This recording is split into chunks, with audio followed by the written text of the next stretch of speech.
all right, to the 12 tribes of the nation of Israel, so-called blacks, Hispanics, and Native Americans.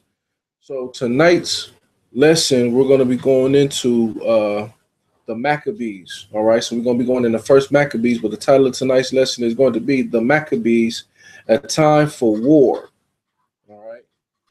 So we see around this time, man, since we're in our ninth month of the year now, of course, and we know in the ninth month, man, that our feast of dedication is coming up. All right. So the feast of dedication is pretty much uh, it's about the rededication of the altar, all right, that was destroyed, and also the temple that was destroyed at Jerusalem. All right. So that is, what we're going to be. That's the feast that we're going to be keeping. In this month, all right, on the 25th day of this month, all right. So, of course, man, just still want to give all honor and praise and glory to the Most High Power. And, we're just going to read a little bit of the history, man, about our forefathers, okay, and how much of the circular history, right, that America teaches about, the Greeks, you know what I'm saying, how it pertains to us, the children of Israel and our fathers. So when we look at our Bible, right, the thing that I love so much about the Bible, though many people try to, say that it's not a book that's accurate. There's so many flaws in it. You know what I'm saying? Or one half of the book is not true, or the entire book is not true, so on and so forth, right? But to those of us, man, that know the truth, and to those of us that truly read and comprehend the Bible the way it should be comprehended, we don't see flaws. You know what I'm saying? We don't see errors, right? Yes, there are certain mistranslations in there. We understand that. We know that, but we still see a book that is accurate in history, prophecy, and also cutting the hell out of your spirit. Because when you go into the laws of the Most High, that's what happens. All right, the law is there, right, for our correction. So just like Paul said, the law is not made for a righteous man, but it's made for the lawless and the disobedient. The history that we read, it is for our learning, all right, so that we may learn from the mistakes that our fathers made, so that we don't repeat the same mistakes, and our children don't repeat the same mistakes as well. So that means we have the advantage if we have this history book that teaches us about the rise of our nation, how our nation fell, and how our nation should get back into its prominent place and power. Then this is a book that I'm willing to read wholeheartedly and believe. So now we're in the Apocrypha. Remember, the Apocrypha is a Greek word which means hidden. All right. So it comes in different colors, right? So some of the books may be red, some of them may be blue, some of them may be burgundy with the Star of David on it, so on and so forth, right? I have the King James 1611 Bible, and it has the Apocrypha in it. Okay, they do come complete, all right, with the Apocrypha in it. Okay, it's in between the Old and the New Testament, in between Malachi, which is the last of the minor prophets, and also Matthew's, which is the beginning of the Gospels itself. So, of course, without further ado, we're going to get into the history of of the Maccabees. All right. So much of the history that you read here in the Maccabees, you'll see a lot of it has been prophesied in the book of Daniel. You'll see a lot of it was some of it was seen by Isaiah, so on and so forth. All right. So of course, let's start with the book of Maccabees, chapter 1, and we're going to start at verse 1. Okay. So it says, and it came to pass after that Alexander, the son of Philip the Macedonian, who came out of the land of Chittim, had smitten Darius, king of the Persians and the Medes, that he reigned in his stead the first over Greece. So this was literal prophecy that came to pass, right? Daniel had spoke about this in the book of Daniel, chapter 8. We'll get that a little bit later, all right, to show you that this happened. Okay, and I'm also going to show you some historical facts in the book called the Josephus. All right. So remember, Josephus was an Israelite that lived in the Roman Empire during the reign of Vespasian. Okay, so he was one of Vespasian's lieutenants. All right. So Josephus seen the destruction of Jerusalem, the destruction of the temple, and many of the Jews being enslaved. All right, so he was there. He can give account of it, and he gives his account of what was happening during the siege of 70 A.D. All right, Josephus was there. So then he decided to dedicate himself to the history of his ancestors and of his fathers. So in this book to Josephus, we're going to go into some of the history that he gives account of here in the book of Maccabees as well. So of course, as I just read in verse 1, and it happened after that Alexander the son of Philip the Macedonian, who came out of the land of Chittim, had smitten Darius the king of Persians and Medes, and that he reigned in his stead the first over Greece. So now you see that he was the first. Alexander was the first over Greece to be king. All right, of all of Greece. So he united Greece. Okay, and began to conquer the face of the earth. So now let's read on. And he made many wars and won many strongholds and slew the kings of the earth. So it's showing you that he had many wars that he fought, right, against the various nations and their kings. All right, he took many of the strongholds. All right, meaning the strongest cities that these nations had. Alexander ended up taking them. Okay, so now it says, and slew the kings of the earth, right? So now remember that scene in 300, right? Where the black Persian messenger comes to Leonidas and says, or when he's riding, he comes up and he holds the heads of the skulls of kings that he's conquered and their crowns. So basically, this is what Alexander did. He slew many kings, right? The ones that were being defiant, and he took their lands. All right. And it says, and he went through, went through to the ends of the earth and took spoil of many nations, insomuch that the earth was quiet before him.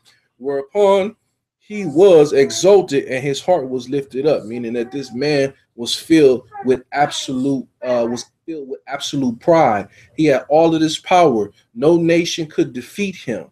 All right. It says that Alexander was a military genius, the military genius of his day, right? Well, I love to see him go up against King David. That's what I like to say. And watch, he wouldn't stand a chance, man. His military genius and tactics, man, would be squat compared to David, all right, and his generals and his mighty men and his captains, all right. I always say that, man. He wouldn't stand a chance, boy. So now, real quick, let's check out the book of Daniel. Let's get the prophecy of this beast, okay, that came up in the earth, all right, and took rulership over the earth. So we want Daniel chapter 7 and verse 6, and then I'm going to go to the book of Job chapter 9 and verse 24. So Daniel 7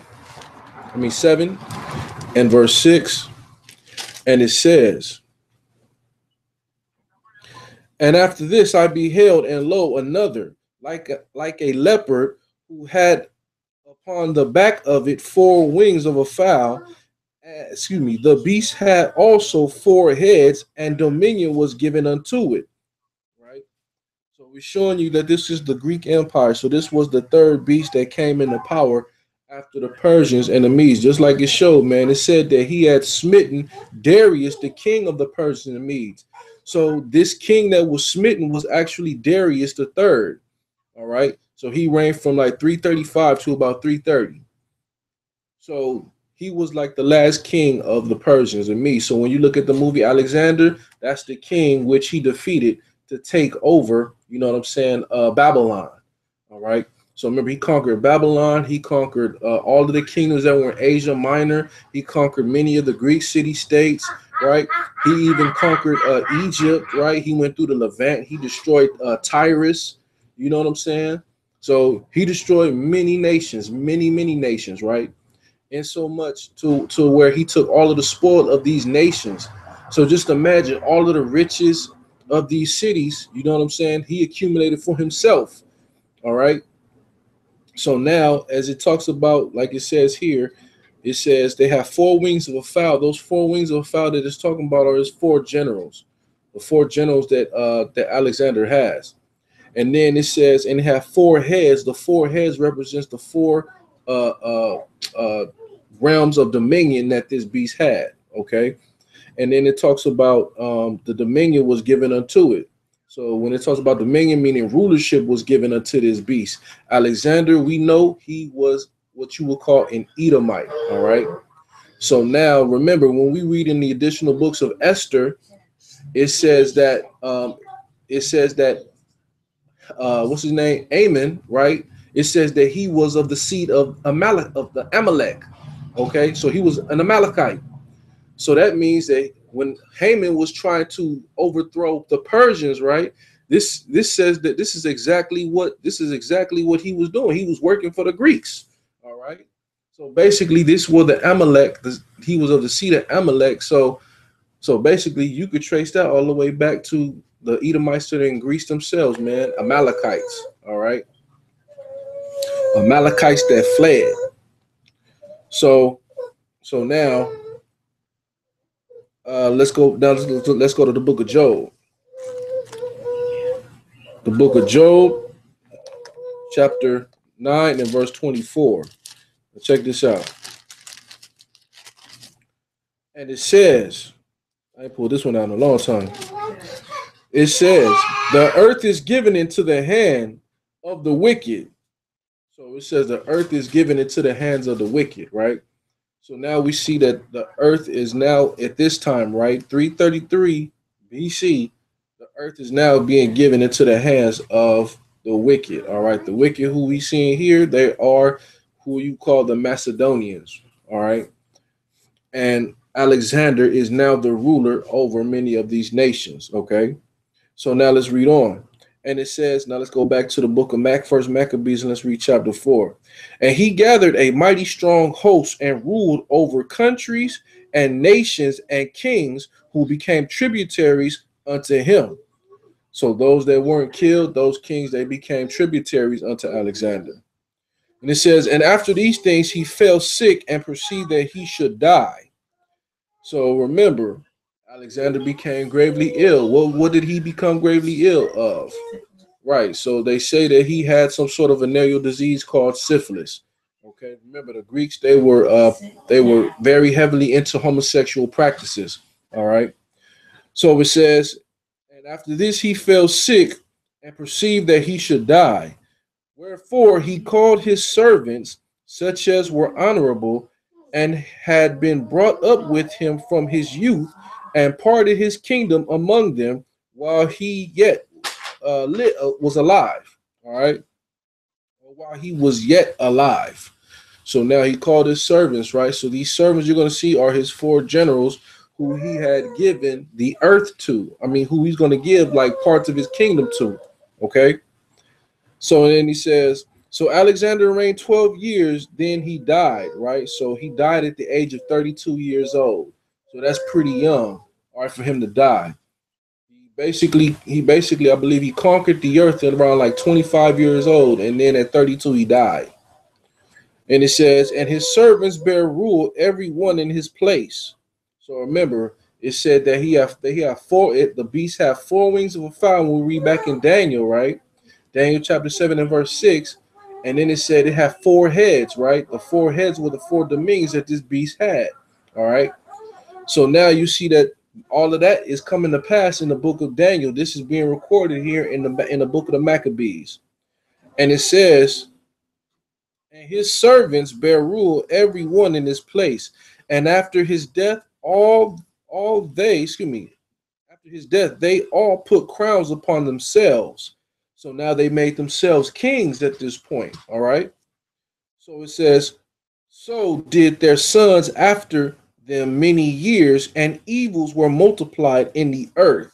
So now you see that it says that evils began to be multiplied within the earth. So it's showing you, man, that nothing was as bad. It wasn't as bad until the Greeks came into power. The Greeks were of the children of Esau, the children of Edom. Okay.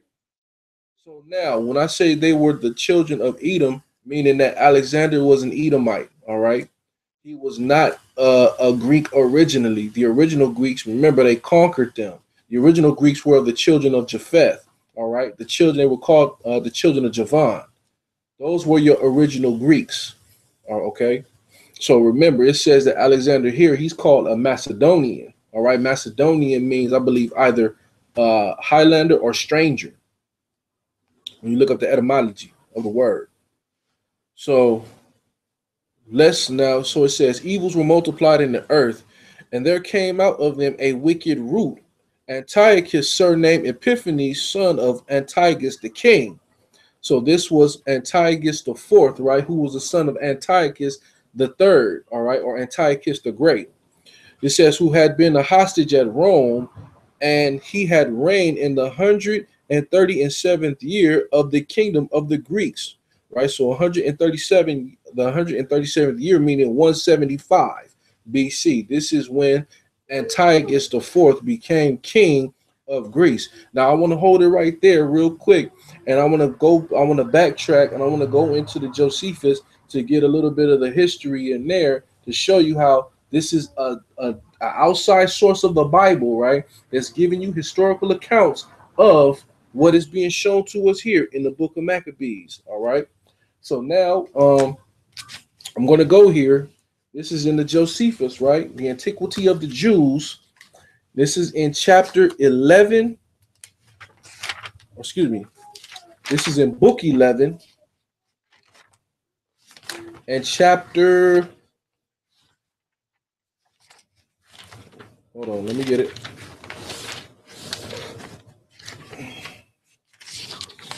Yes, book 11 and chapter 8. All right. So book 11 and chapter 8.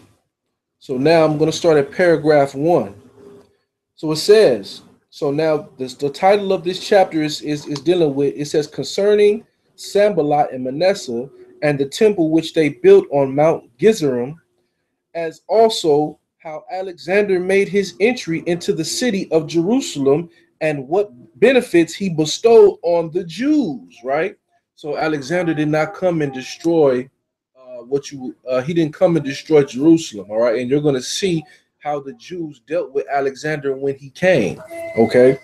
So now it says in paragraph 1, about this time it was that Philip, the king of Macedon, was treacherously assassinated and slain at Eleg by Persinius, the son of Chrysitus, who was derived from the family of Orsitus. And his son Alexander succeeded him, and in the kingdom. All right, so Philip of Macedon was assassinated. All right, so when you read about the campaign of the Philip of Macedon, when you read about the campaign of Philip of Macedon, all right, remember he brought many of the city states of Greece into subjection. All right, so basically Alexander didn't have to do a whole lot of groundwork. All right, so he just had to put down a few rebellions before he would go and conquer what we know as the Persian Empire. So then it says, his son Alexander succeeded him in the kingdom, who passing over the Hellespont overcame the generals of Darius's army in a battle fought at Granicum. So when you see like in the opening scene, I believe of Alexander, that was the Battle of Granicum. So it says, so he marched over Lydia and subdued Iona and overran Caria and fell on the places of Pamphylia as had been related elsewhere. So he took over all of Asia Minor, right? So now this is also prophesied in the book of Daniel chapter 8. Real quick, I'm going to go there to the book of Daniel chapter 8 right now, and I'm going to show you. So Daniel chapter 8 confirms this. So Daniel 8, Chapter 8, I'm going to start at verse 1. Daniel chapter 8 and start at verse 1. Now it says, in the third year of the reign of King Belshazzar, a vision appeared unto me, even unto me Daniel, after that which appeared unto me at the first. And I saw in a vision, and it came to pass when I saw that I was at Shushan in the palace, which is in the province of Elam. And I saw in a vision, and I was by the river of Ural, or Uri, then I lifted up my eyes and saw, and behold, there stood before the river a ram which had two horns, and the two horns were high, but one was higher than the other, and the higher came up last. And I saw the ram pushing westward and northward and southward, so that no beast might stand before him, neither was there any that could deliver out of his hand. But he did according to his will and became great. Right? So the first part of the interpretation of this dream, right? Um, that I'll give here before we finish in chapter 8, right? So he says there was before he says there stood before the river a ram. It says which had two horns. It said the two horns were high, but it says one was higher than the other, right? So now it's showing you right here about this ram. This ram that we're dealing with is the Persians and the Medes. All right. The Persians and the Medes is this ram that we're dealing with. So this is their conquest. All right, them conquering the earth. Remember, this is in the third year of Belshazzar that Daniel was actually seeing this vision by night. All right, or that he's seeing this vision. So now he's seeing the conquest of the Persians, right, in their empire. So then it says, one was higher than the other. So the horn that was higher, you're dealing with is the Persians. All right. So remember, the Persians, they became higher than the Medes. All right. So they were basically like your aristocracy of the Persian and Mede Empire. All right. So now it says, and I saw the ram pushing westward and northward, southward, so that no beast might stand before him. So Daniel saw this beast conquering the various regions of the known world, right? It said he saw him pushing westward, right? He saw him pushing towards Greece. He saw him pushing northward, right? It says he saw him pushing southward. Okay, so that no beast might do what? Might be able to defeat him. Okay, so no beast will be able to stand before the Persians and Medes. That's why when you go back to Daniel 7, he's showing you that the beast, right, was like a bear and it had 3 ribs in its mouth. So now he says here, so let's read verse 5. So it says, as I considered, behold, a he-goat came from the west on the face of the whole earth, and he touched not the ground, and the goat had a notable horn between his eyes, and he came to the ram that had 2 horns, which I had seen standing before the river, and ran unto him in the fury of his power. And I saw him close unto the ram, and he was moved with chowder against him, and smote the ram, and broke his 2 horns, and there was no power in the ram to stand before him, but he cast him down to the ground and stamped upon him, and there was none that could deliver the ram out of his hand. Right? So now you see, this is talking about the Greeks. The Greeks is dealing with the goat. So he's showing you right here that Alexander, as the goat, he pretty much he destroyed the Persian and the Mede Empire. All right. So that's what he did. Okay. So now let's go back to the Josephus now. Let's go back to the book of Josephus. So that was the book of Daniel, chapter 8, 2 through 7. All right. So now it showed us here in paragraph 1 that he conquered all the Asia Minor. Okay. Now it says, boom, boom, boom, boom. All right, so let me drop down to paragraph 3 in this book here. All right, in the Josephus. Now it says, about this time it was that Darius heard how Alexander had passed over the Hellespont and had beaten his lieutenants in the battle of Granicum, and was proceeding further, whereupon he gathered together an army of horses and foot, and determined that he would meet the Macedonians before they should assault and conquer all Asia. So he passed over the river Euphrates and came over Tarsus, the Cilician mountains, and at Issachus, Issachus of Cilicia, he wanted for the enemy. He wanted for the enemy as ready there to give him battle.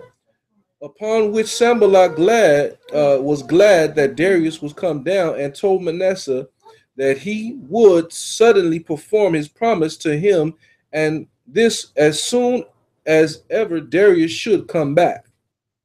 All right. So then it says, after he had beaten his enemy, for not he only, but all those that were in Asia also were persuaded that the Macedonians would not so much as come to the battle with the Persians on account of their multitude. So remember, it says that the Persians had the largest land force, or the largest army in all of Asia, right? So then he says, but the event proved otherwise than they expected, for the king joined battle with the Macedonians and was beaten and lost a great part of his army. So a great part of his army was destroyed. It says his mother also and his wife and children were taken captives, and he fled into Persia.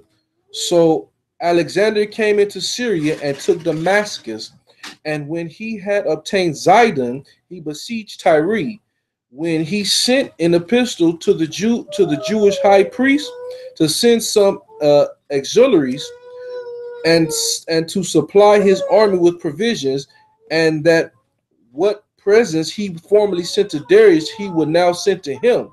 So Alexander sent an epistle to the Jewish high priest, and he's letting them know, whatever you were sending Darius for provisions, food, or whatnot, send it to my armies, right?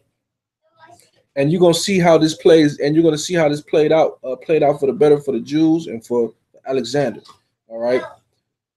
So it says now, and that the presents he formerly sent to Darius he would now send to him, and choose the friendship of the Macedonians, and that he should never repent of doing so. But the high priest answered the messengers, and that he had given an oath to Darius to not to bear arms against him, and he said that he would not transgress this while Darius was in the land of the living. Upon hearing this answer, Alexander was very angry, and though he determined not to leave Tyre, which was just ready to be taken, yet as soon as he had taken it, he threatened that he would make an expedition against the Jewish high priest, and though him teach all men to whom they must keep their oath. So when he had, with a good deal of pains during the siege, taken Tyre. So remember, Tyre was a city it was a tough city to take down. All right. So remember, the Phoenicians, they weren't no joke. So he says, had taken Tyre, and they had settled its affairs, he came to the city of Gaza and besieged both cities, and him that was the governor of the garrison, whose name was Bebemis. If I pronounce his name right. But anyways, so just dealing with a little bit of Alexander, right?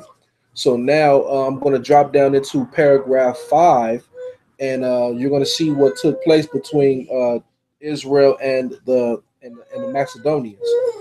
So now check this out. So I'm going to start here. So this was the dream. So now let's read this. Let me see. I'll start here. Sentence 332. The Jews also did all together with one voice salute Alexander and compass him about. Whereupon the kings of Syria and the rest were surprised at what Alexander had done and supposed him disordered in his mind. However, Parmenio alone went up to him and asked him how it came to pass that when all others adorned him, he should adorn the high priest of the Jews. To whom he replied, I did not adorn him, but that God whom hath honored him with that high priesthood, for I saw this very person in a dream. So it's showing you that Alexander saw the high priest in a dream, right? Check this out. And he says, in this very habit, when I was at Dios in Macedonia, who, when I was considered with myself how I might obtain the dominion of Asia, exhorted me to make no delay, but boldly to pass over the sea thither, for that he would conduct my army and would give me the dominion over the Persians. Whence it is that having seen no other in that habit, and now seeing this person in it, and remembering that vision and the exhortation which I had in my dream. So now you see Alexander was given a dream, right? Was sent a dream by the Most High. You know what I'm saying? To like, no, don't make no delay. Take all of Asia. I'm giving the kingdom and dominion to you. Remember, this was promised to Esau. You see what I'm saying? The dominion was promised to him, but it wasn't given to him during his time, but it would be during his descendants' time. All right. Real quick, let me go to the book of let me go to the book of Genesis, chapter 27. Let's go to Genesis chapter 27. I want to show you guys that the Lord gave dominion to Esau, right? But Esau didn't get that dominion right away. Check this out. And you're going to see like how this plays out twofold, okay? Because you had Esau that broke the yoke from off his neck when when he came back into power during the Renaissance, right? And you're gonna see another time that he literally broke the yoke from off his neck of his brothers, the children of Israel. All right. So we had them in captivity for over 1,000 years. But now check this out. This is in Genesis chapter 27, and I'm gonna read verse 41, or actually I'm gonna read verse 39. And it says, and Isaac his father answered and said unto him, behold, thy dwelling shall be the fatness of the earth and the dew of heaven from above. And thou shalt, and by thy sword shalt thou live, and shalt serve thy brother. And it shall come to pass, when thou shalt have the dominion, that thou shalt break his yoke from off thy neck. So now check this out. So now Isaac is pretty much letting his son know that he's going to have rulership over the entire earth. All of the resources of the earth will be yours one day. But now check this out. And he says, and by the sword shalt thou live. So he's saying that Esau's going to be a very bloody man. He's going to be a man of war, right? He's going to loot and pillage. So this is what he's telling his son Esau. There's nothing good that he's telling them. He's letting them know, yeah, you're going to have rulership, but you know what? You're going to get it by blood. Blood is going to be in your future. You were going to sit there. You were going to destroy many nations in your time. So he's letting Esau know all of this. Remember, just like he told Jacob, just like Isaac told his son Jacob, you're going to have rulership and a dominion. You're going to be the Lord God's forever. Eternal life. All of it's going to be yours. But this is what Esau got. Esau got the temporary carnality, carnal blessing. You understand? We got the spiritual, eternal blessing, right? This is what Esau gave up. So now he says, by the sword shalt thou live. So Esau is going to be a very bloody and violent man. You know what I mean? He's going to live by the sword. He's going to die by the sword. And it says, and it shall come to pass when thou shalt have the dominion, when he has rulership over the earth, then that's when he's going to break the yoke from off of his neck, right? Of rulership over his brother having rulership over him. All right, remember, because it said, Jacob said that, Isaac said that I've given thy brother and all into his hands, right? And he says that thou shalt break his yoke from off thy neck. So he said that that's when he's going to break the yoke of servitude off of his neck. And this happened during the time of the Greeks. All right. That's when that yoke of servitude was broke from off of his neck. Then another time when Esau was taken out of power, that yoke was placed right back upon his neck and then broke it once again. All right. And now this is why you see that Esau's in power in the last days. Okay. So then it says, and Esau hated his brother, and Esau hated Jacob because of the blessing wherewith his father blessed him. And Esau said in his heart, the days of mourning for my father are at hand. Then I will slay my brother Jacob. Right. So he said, I'm gonna kill my brother Jacob. All right. So Esau hated his brother, man, because he received the best portion of the blessing, and Esau understood that he got the short end of the stick, right? But nonetheless, remember the Most High still blessed him with dominion and rulership, man. Period. Right? Just like he blessed Ishmael with dominion and rulership. You understand? You see that's still going on today. His blessing was all of the oil of the earth, all of the oil of the earth in the Middle East.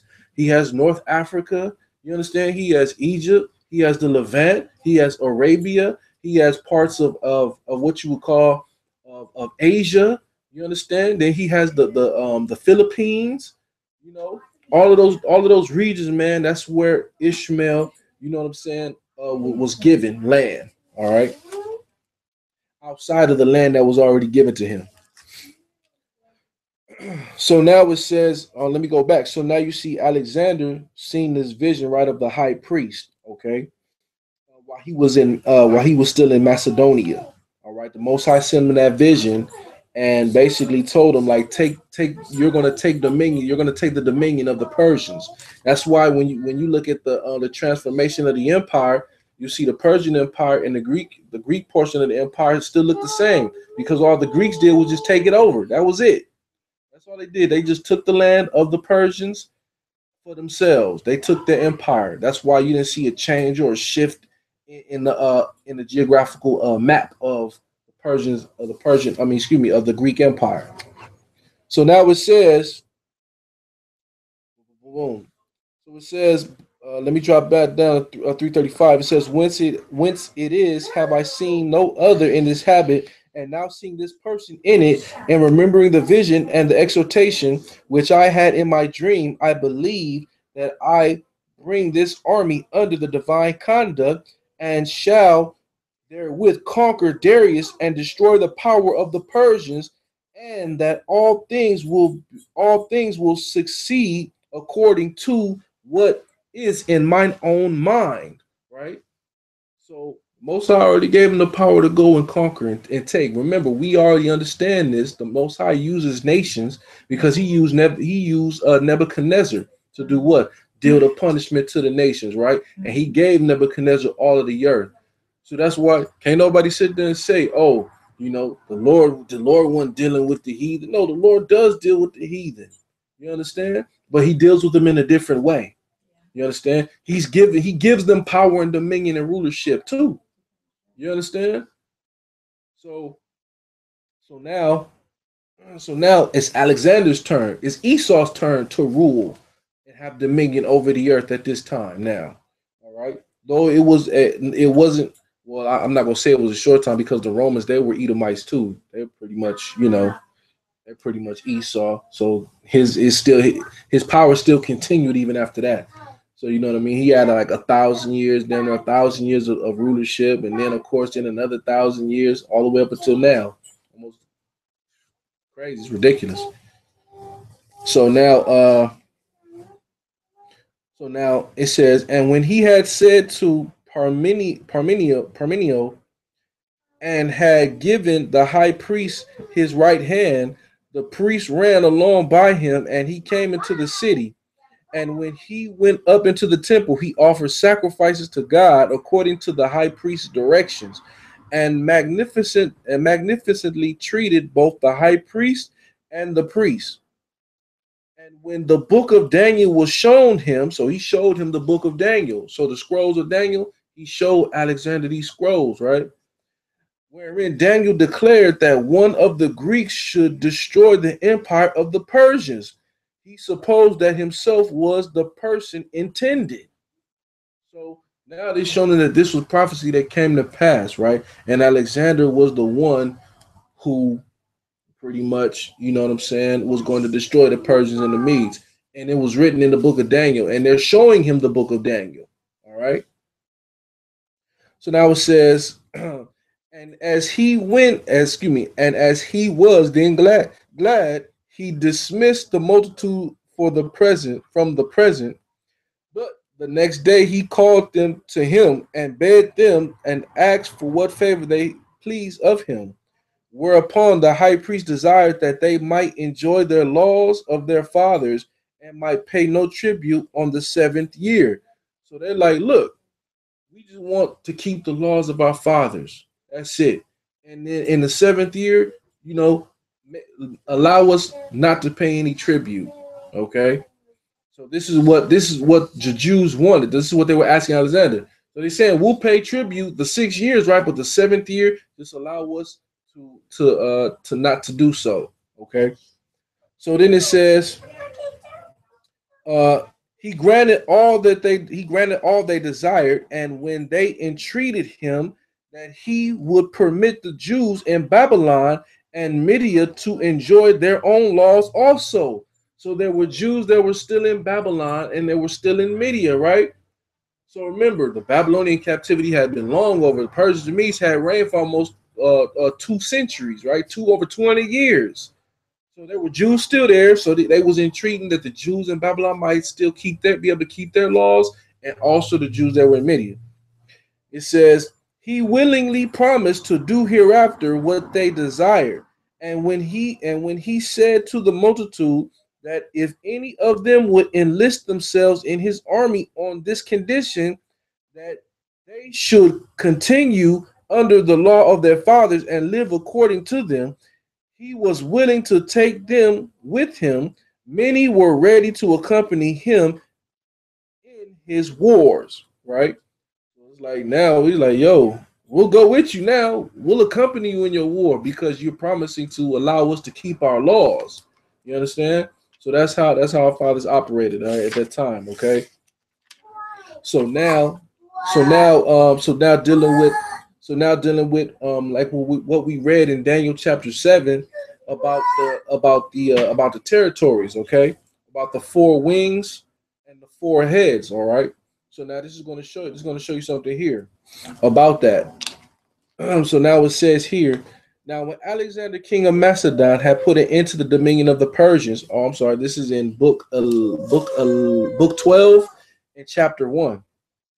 So it says, so this is going into how Ptolemy the son of Lagus took Jerusalem and Judea by deceit and treachery and carried many of the Jews thence and planted them in Egypt, right?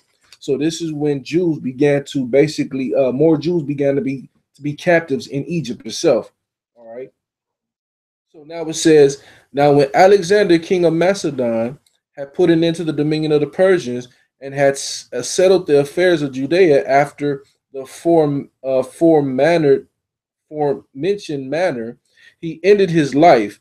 And as his government fell among many, Antagonus obtained Asia, Seleucus Babylon, and of the other nations which were there, Lysimachus governed the Hellespont, and Chrysander possessed Macedonia, as did Ptolemy, the son of Lagus, seized upon Egypt.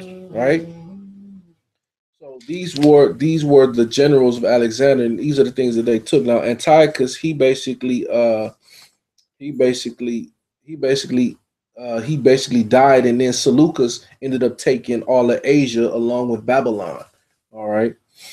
So Antiochus was one of his generals, but remember there was just four wings. Okay, so Seleucus ended up taking Babylon, Asia, right? Syria, and then you see Lysimachus had governed the Hellas Point, right? And then it says, which was like a part of Asia Minor, and it says Chrysander, Macedonia, and Ptolemy, the son of Lagus, had Egypt. Okay, so those were the lands in which they had. All right. So now you'll see that chapter one, man. You'll see a lot of chapter one. A lot of chapter one is going to go into book 12. Okay, a lot of chapter one is going to go into book 12. So now it says, now we're going to go back to the book of Maccabees, and we're gonna continue reading chapter one, and I'm gonna pick it up at verse 11. So now we're gonna see where the Jews began to come in. All right, our forefathers. We're gonna see what happened with them. Okay, so remember we saw that global dominion was given to Esau. We saw the wars that he fought. All right, Granicum, Issachus. Those were the two main wars that he needed to defeat the Persians. All right, the battle of Issachus, right, was the final war that he had against Darius. Darius tried to come out and meet him. Remember, it says, um, so remember Daniel said that he saw that vision while he was where? While he was in Elam, right? He says by the river. Okay, and then he said he saw this ram at the river. All right. Then he saw the goat. The goat came upon the ram and smote the ram. Okay. So that's dealing with the vision that Alexander had seen. All right. So now let's continue reading. It says, in those days there went out of Israel wicked men who persuaded many, saying, let us go and make a covenant with the heathen that are around about us. So now in verse 11, there are many things that transpired before, all right, verse 11, to make the wicked leaders want to say, let us go and make a covenant with the heathen that are around about us. All right. There's a lot to transpire. That's why I said when we go to book 12, when we go through book 12 in the Josephus, it speaks a lot about the events that happened prior to verse 11. All right. There's a lot that happened before verse 11 and verse 10. Okay. So going back to verses 7, 8, and 9, remember chapter 1, it breaks all of that down. All right, here in the Josephus. Okay. So boom boom boom.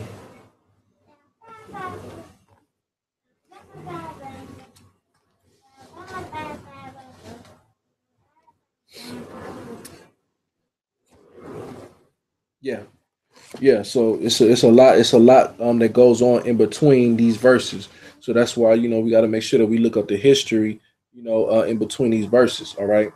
So I'm gonna stop there, and we're gonna pick it up tomorrow. You know what I mean? And we're gonna go into some more of those various chapters in between, from verses 7 all the way to 11, man, to see the things that transpired, since our fathers. You know what I'm saying? Before our fathers, in what transpired in verse 11, when it says, in those days there went out of Israel wicked men who persuaded many, saying, let us go and make a covenant with the heathen that are around about us, for since we departed from them we have had much sorrow. Right. So remember, everything was okay, you know what I'm saying, at one point, and then what happened? Everything began to fall apart. All right. So then you see a lot of the Jews ended up getting weak because they missed the former manner how they were being treated by the nations, right? It was peace, it was love, it was joy. But now, since they separated themselves, you know what I'm saying, they feel like, oh, well, it's a problem now, you know? So are there any questions about that? Any questions about what was read in the Josephus? Any questions about what was read in Maccabees, or First Maccabees chapter 1, or in the book of Daniel? Nothing. All right, so we'll stop there. Of course, all praise to the Most High Power. Remember, we're in our Sabbath / new moon. It is the ninth month of the year. And of course, just continue enjoying your new moon, and we're going to see you tomorrow at 5 p.m. for the closing of our Sabbath/new moon. All right, and we're going to continue in the history of the Maccabees. All right, and just going into a little bit more detail. So with that, I say shalom and peace to the 12 tribes of the nation of Israel, so-called blacks, Hispanics, and Native Americans. Shalom.